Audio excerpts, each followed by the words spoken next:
आज हम लोगों का जो टॉपिक है वो है जनसंख्या वृद्धि।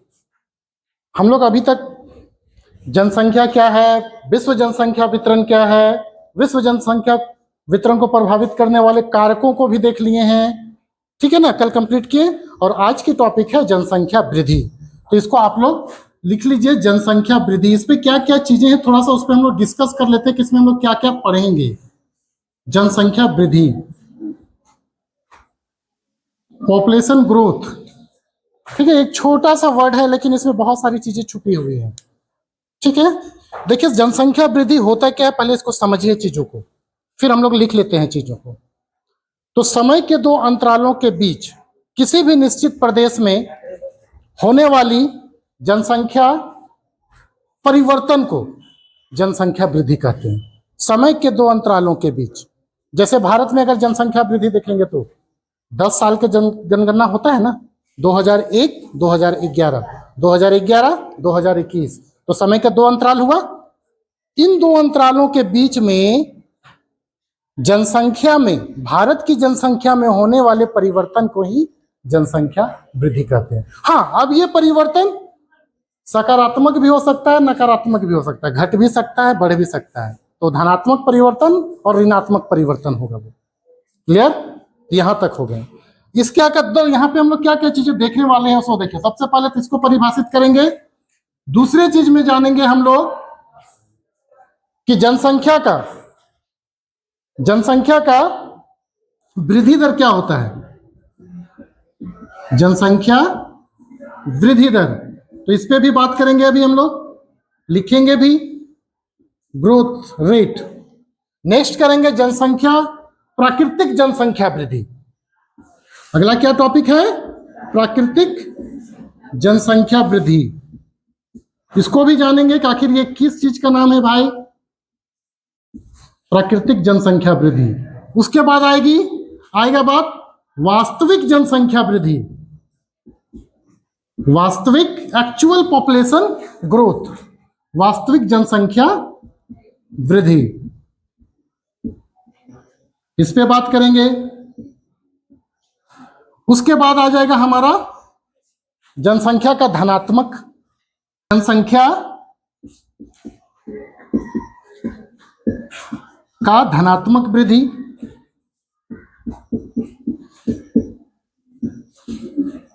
और दूसरा क्या हो जाएगा नेक्स्ट, जनसंख्या का ऋणात्मक वृद्धि,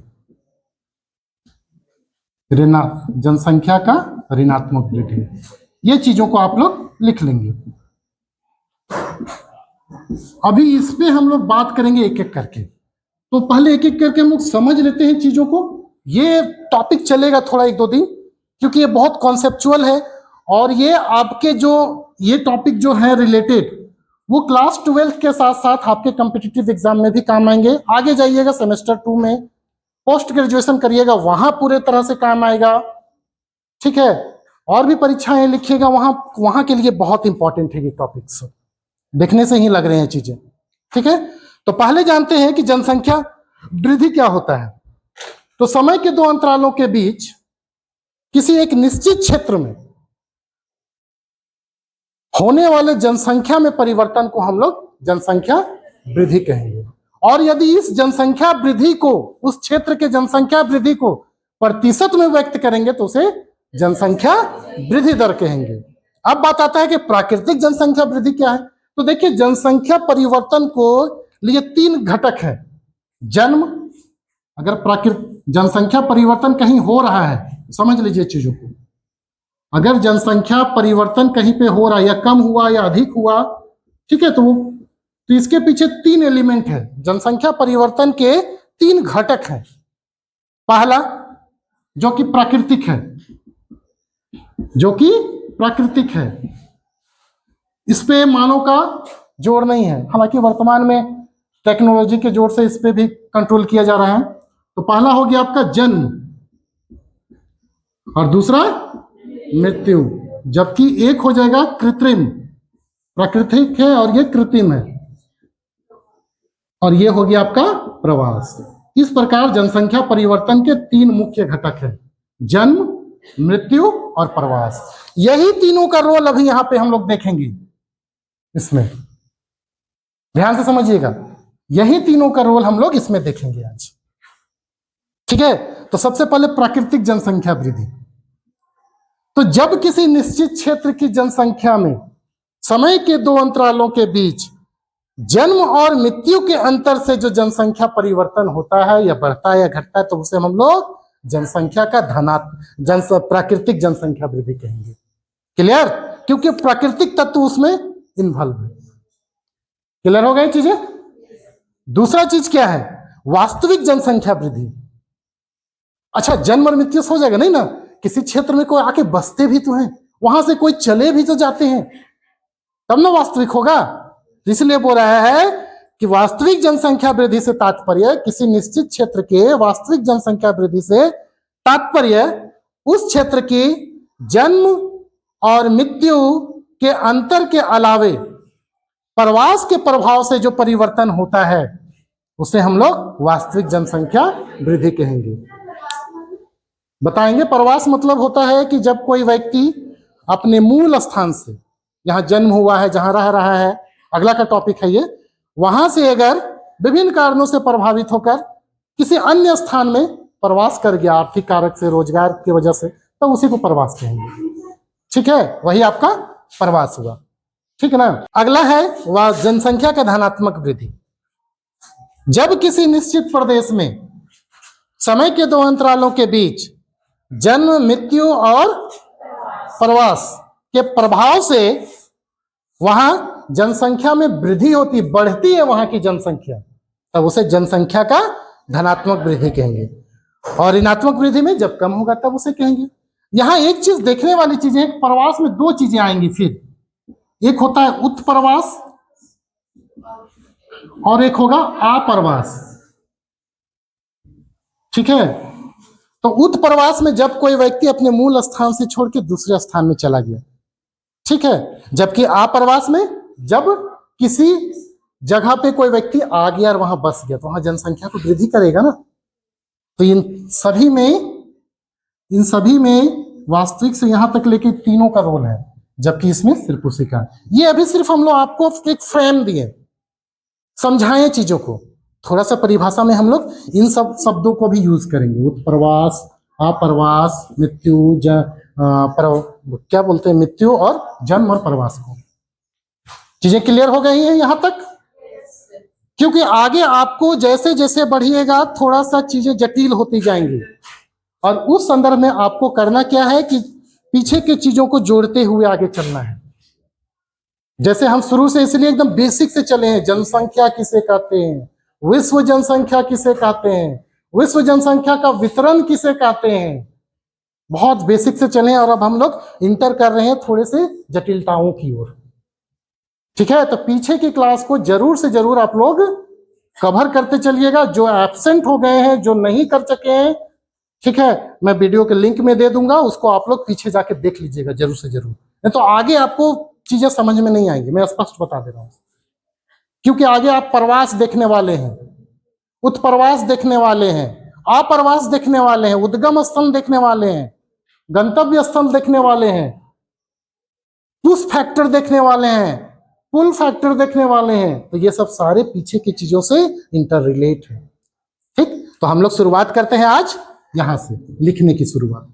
ठीक है, ठीक। तो इस प्रकार हम लोग शुरुआत कर दिए हैं लिखने का, और पहला जो हमारा है टॉपिक वो है जनसंख्या वृद्धि। इस टॉपिक के अंतर्गत हम लोग बहुत सारी चीजें देखें, उसमें से पहला जो है इसका भूमिका या परिचय बोल सकते हैं, से संबंधित टॉपिक, तो जनसंख्या वृद्धि और जनसंख्या परिवर्तन, या तो जनसंख्या वृद्धि बोलिए अथवा जनसंख्या परिवर्तन बोलिए।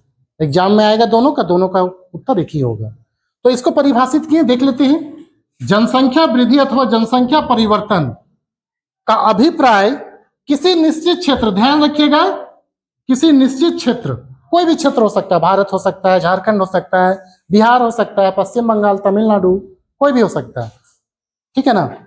किसी निश्चित क्षेत्र में समय की, ध्यान रखिएगा, समय की किसी निश्चित अवधि, कोई भी निश्चित अवधि ले लिया, 1 साल ले लिया, 10 साल ले लिया, है ना, 2 साल के बीच का ले लिया, तो किसी निश्चित अवधि के दौरान बसे हुए लोगों की संख्या में होने वाले परिवर्तन से है, संख्या में परिवर्तन से है ना।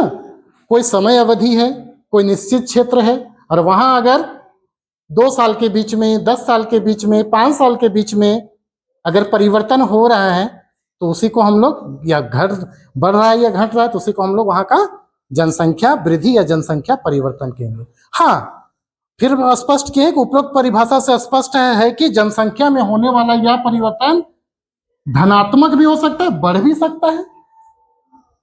बढ़ेगा कैसे?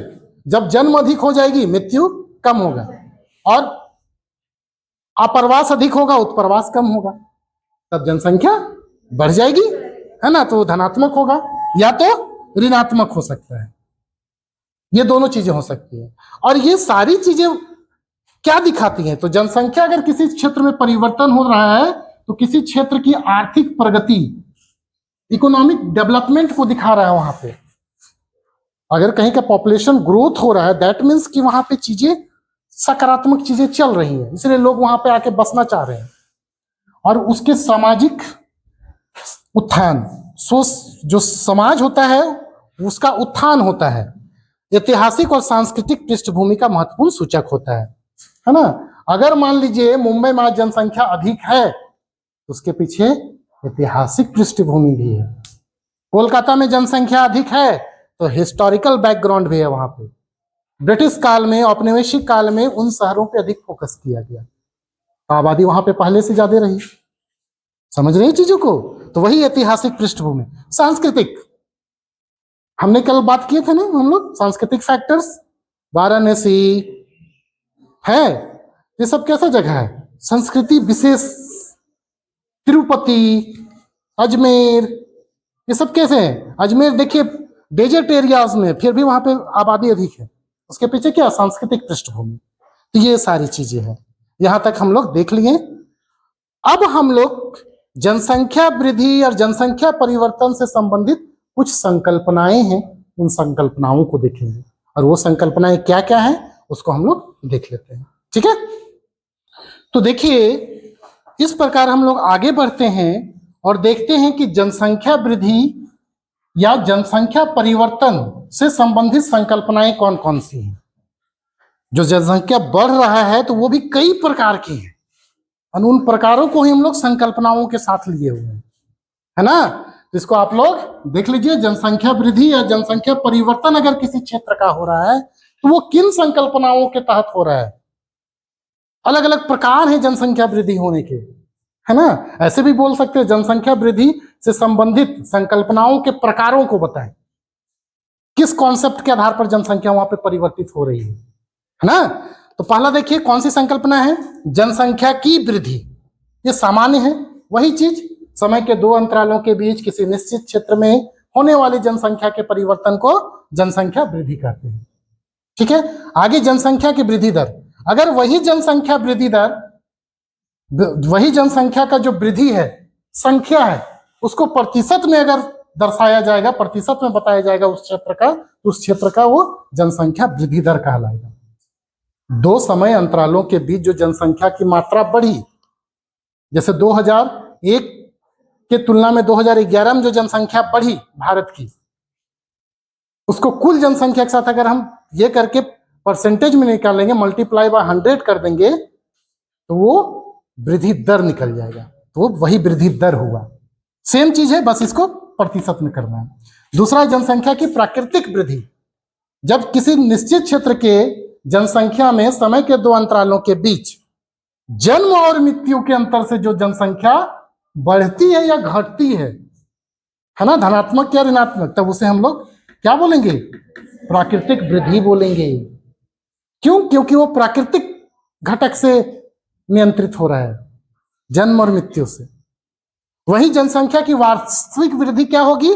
जब किसी निश्चित प्रदेश या भारत को ले सकते हैं कि समय 2 अंतरालों के बीच में, समय के 2 अंतरालों के बीच में जन्म की तुलना में मृत्यु अधिक होता है और उत्प्रवास की तुलना में अप्रवास अधिक होता है, तो वहां पे जनसंख्या का वास्तविक वृद्धि होगा और वो धनात्मक नहीं होगा।